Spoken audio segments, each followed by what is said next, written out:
four questions I hear asked so often by so many of my white friends, and I'm sure many of y'all who have tuning in. Why do black people care more about white on black crime than black on black crime? How come black people can say the N-word, but I can't? How come y'all are rioting? And so I'll start with the riots, Lily, if I can. I put it like this. Black people, we don't want to get to this point. That's not the case. Like, we don't even want the world to have gotten to this point. And it's not just black people that are rioting, it's several. But in the 1960s, like, the peaceful protests, they tried that, and it didn't work. In 2000, like, they tried that, and it didn't work. And so now it's a matter of like, hey, peace hasn't been working. Let's try to change it up. Lily, when you think about grief, and like you, I'm sure, and I have, we all have, anybody watching this, there are 5 stages of grief, and one of which is anger. Yep. And anger sometimes doesn't know how to express itself. Sure. When my mom lost her older sister, I was a kid and my aunt had passed. I was about 10 years old, and I open the door and I come outside because I hear my mom wailing, and she's throwing her body into a wall. And I'm like, what's wrong? And my dad tells me that my mom's sister had died. 20 years later, thinking back on that moment, I'm like, that doesn't make sense. Why would you injure yourself? Why would you cause yourself harm? But I realized emotions sometimes don't know how to express themselves. And if I'll use one more analogy that I hope so many of your followers can resonate with. I'm biking in Lake Austin the other day because it's COVID. And if you want to stay fit, you better learn how to bike. And so I'm biking in Lake Austin the other day, Lily, and there's like a white girl 15 meters ahead of me. And I'm like, hey, on your left. And she doesn't hear me. And so I get 10 meters away and I'm like, hey, on your left. And she had her headphones in, so she doesn't hear me. And so Lily, I get 5 meters away and I'm like, on your left. And she still doesn't hear me. And then finally, as I pull up next to her, I'm like, on your left, and we collide. And Lily, I say that that's the same thing African Americans have been going through. In the 1960s, Lily, they were like, we're repressed, and nothing happened. They didn't change the course of action. And so 20 years later, black people are like, hey, we're oppressed, and nothing happened. And again, we're oppressed. And finally, in 2020, we've seen the collision of races. And this is the most racial turmoil we've been in. So to your viewers, you know, a lot of them have asked, because they've been in my comments, in my email saying, hey, how do you define white privilege? Like, my life has been hard. How the heck are you going to tell me that I'm privileged? And I say this, Lily, white privilege isn't saying your life hasn't been hard. Sure. It's saying that your skin color hasn't contributed to the difficulty of your life. For sure. And I hope a lot of people watching this hear that, because, again, if I'm running a race with somebody and I had and the start official, they hold me back for the first 200 yards or the first 200 seconds. And now they're like, okay, Emmanuel, you're free to go run. That's not a fair race. And while in our life, we all run one figurative lap, right? Like, you run a lap, I run a lap, and that lap is equivalent to our lifetime. Several white people got a head start because our ancestors. And it's no problem with that. It's just acknowledging the head start. Think about it like this. What have your sentiments been, and why did you even feel the need to kind of bring someone on to talk about it?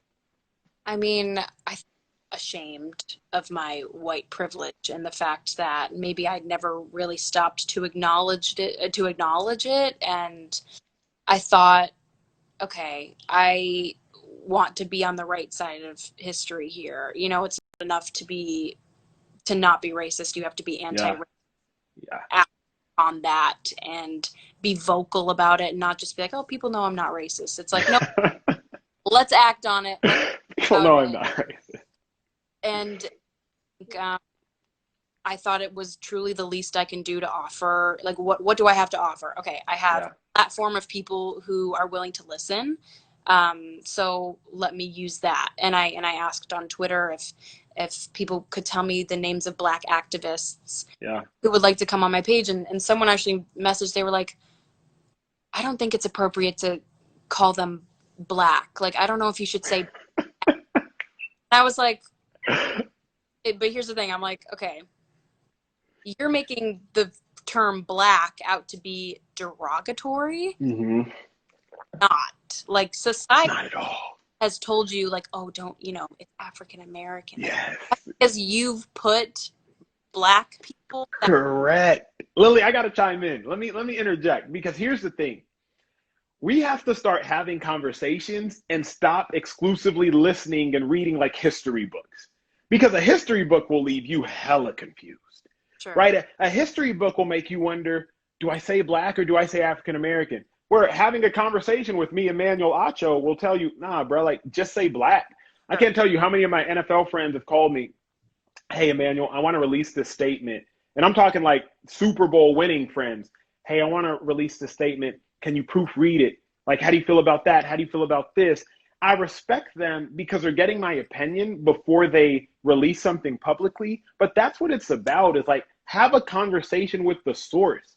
I can ask my friend, hey, how was that movie? How was that show? How was that Lily was in? Or I can just go watch. Sure. You know what I'm saying? And so often we're like, oh, how was that movie she was in?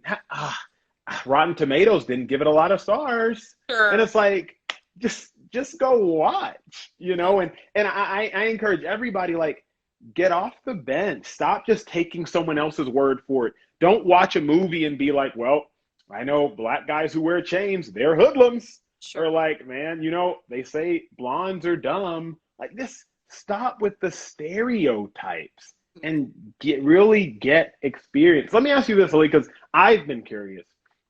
How would you have defined, or how do you define white privilege? And how would you even acknowledge that, like, maybe I am privileged? I think it was an interesting, again, referring to the all the Instagram, it's someone, you know, who called out, you know, okay, so it was Blackout Tuesday the other day. Yeah. You know, silenced your social media. And I still saw people posting things to me that seemed extremely irrelevant, and selfies or whatever. And it became clear that if you are able to go through your life ignoring, you know, the movement, let's say right now, if you're able to just go on with your life without acknowledging Black Lives Matter, that is privilege, not directly affecting. And so who are right now posting beauty shots and whatever the hell they make. Yeah.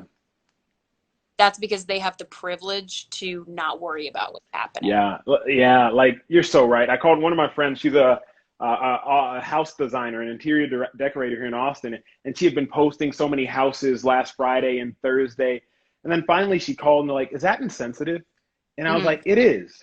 But I'm like, it's not insensitive because you're being intentionally mean. I just don't get, how in the world are you able to post anything other than what's going on? Yeah. Like, I couldn't fix my fingers to make a football post right now. And I'm an ESPN analyst by trade. Like, all I do is talk about sports. I can't even bring it in me to retweet a tweet because of the sheer chaos and destruction. And like, you mentioned Black Lives Matter. And so I kind of want to, I don't know if I addressed this earlier because my head is also spinning. So like the Black Lives Matter, all lives, brought that up. And I'll say it like this. Well, if you pull up into your neighborhood if you pull up into your neighborhood and you see one house is burning, and so you pick up your phone and you call the fire department, you wouldn't say, hey, all these houses are on fire. No, you would say, hey, there's a house burning. Can you come fix it? In the NFL, where I played for 4 years, every October was Breast Cancer Awareness Month. That's not to undermine other forms of cancer. We're just spotlighting this one form of cancer. And so, like, when people say Black Lives Matter, it's not meant to be rude. It's not meant to undermine any other life. It's just saying, hey, there's this one house that's burning down. And so while, yes, there are several other houses in the neighborhood and they're all dignified in their own right, can we put the fire out in the one house that's burning down? And when I say burning down, I mean, like, Black people are dying at the hands of police brutality. And let me say this, which I haven't actually ever said yet publicly. There's a quote that stuck with me from a book in high school. Power corrupts, and absolute power corrupts absolutely. That means that, like, power corrupts, and if you have absolute power, you for sure gonna get corrupted.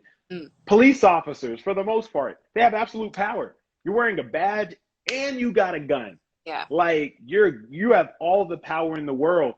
So of course several of them are going to be corrupt. Sure. Right? Not all of them, by no means, but if you give anybody ultimate power, of course there's going to be corruption. So it's not exclusively just like a police trying to kill black people issue. It's a corruption issue and it's a race issue. Yeah. I mean, it explains why our White House corrupt. Power. It'll do it to you. What do you think? Because I'm sure there's so many white people that are trying to figure out what are their role in all of this.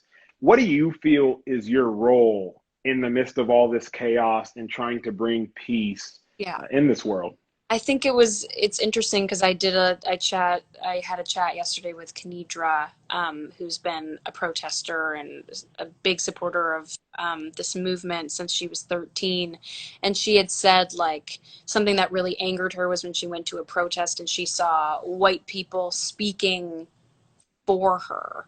And it was that, I mean, that struck me because I would never think to try to lead the charge of this movement, because this is like, although I can like support and do the best I can, it's like, it's almost, I don't want to say this is not my fight, but it's my voice is not as important as the black voices right now. And so whatever I can do to amplify black voices, because I can't speak for you, I guess. So my voice is not going to have the same impact as your voice or Kanidra's or anyone else that, I can have on my Instagram to talk about this, because I'm a white woman. And, I just don't have the same impact. It doesn't mean as much, me going, I don't know. I think it's just like, I'm trying to be an ally. I'm trying to offer up what I can, which is my platform. I'm trying to show my support and put it out there that, like, I want your voice to be heard. I mean, like I said, I think the best way to go about this is for anyone who's in my position who has, and Bo Burnham, who's, I like to call him a friend. He is a comedian. He's a director. He posted earlier. He was like, if you're like me and have, more money than you know what to do with, like a amount that you don't need, put it to good use. And I think that is also saying something. I think if you have the means, even if it's a small amount, just feeling like you're actively participating in this movement for the better. Yeah. I don't know if that answered your question. No, it does. It does. I will expound on something you said, because to a degree, I disagree. I think that the black voice is more inspirational right now, because ours is more heartfelt. Like, the pain is so real. Yeah. But I would argue the white voice is more powerful. Okay. And there's a difference, right? I would argue, like, your voice is more powerful than mine, not by number of followers, but because you'll infiltrate spaces I never can. Okay. Yeah. If you want to get a sports message across, best believe, have me tweet it. Sure. But if I want to get a message across to white people, well, I might not be the best person to have tweeted. And so while I think right now black voices are extremely inspirational and they are extremely driven, I think that it's the spaces, it's the voices of yours and so many of my white friends, my white brothers and sisters. Y'all are so powerful because y'all have aunts and uncles and cousins and family members that have lived to a degree like in ignorance. Sure. And like group chats that could be infiltrated and be like, hey, have you ever thought of this? Wait, have you ever thought about it that way? No, what you're saying makes total sense. I think that we just have to take it upon ourselves, you, I, and the rest of kind of our generation, to make this change. Because, like, if we don't, nobody's going to make it for us. Yeah, well, it's just going to happen again in another 5-10 years. Yeah. So, like, what needs to happen now? Let's make it so we don't need to have this fight again in another. Again, yes. It's kind of like when you end it. Right, yeah. It's like when there's nothing worse. And here's the thing. It's kind of like when you get food poisoning, you're sick for a day and like it's 24 hours and it's gone. Sure. But this is one of those like lingering illnesses. This is like on it. Always. I've never had mono, but I hear it's terrible. Yeah. But yes, this is like that. I guess, did you have any questions for me that you've heard, you've seen, you've thought? Because so that those of y'all that are watching, I released a video, if you haven't seen it,